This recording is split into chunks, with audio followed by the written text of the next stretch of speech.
Opposition leader Umar Ayub ने मुस्टा बीबी के बाद जल्द बानी पीटीआई की रिहाई की उम्मीद लगा ली है। साबिक खातून अव्वल की रिहाई को मेरिट के ऐन मुताबिक करार दिया। बानी पीटीआई से जेल में नारवा सलूक रखने का इल्जाम भी आयद किया। शिबली वरास ने दावा किया कि 26वीं तरमीम डंडे के जोर से लाई गई।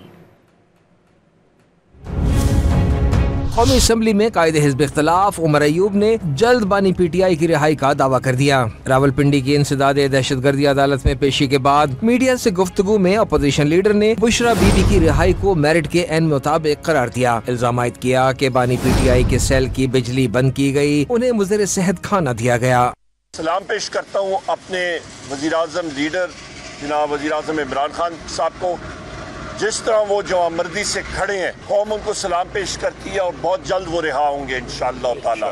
जेल के अंदर सेल के अंदर बिजली बंद की गई, उनका पानी बंद किया गया है।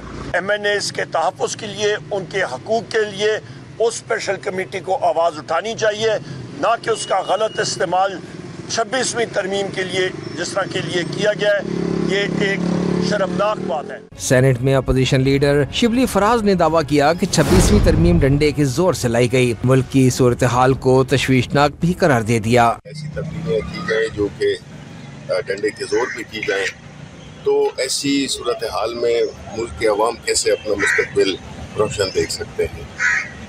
जो भी हो रहा है मेरा ख्याल है कि ये गलत हो रहा है, ये मुल्क के अवाम के खिलाफ हो रहा है।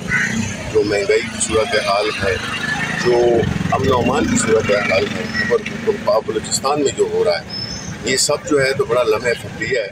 पीटीआई रहनुमा जरताज गुल ने दावा किया कि मुल्क में इस वक्त न खवातीन महफूज हैं और न सियासी कारकुनान। इंसानी हुकूक की बदतरीन खिलाफ वर्जी की जा रही है।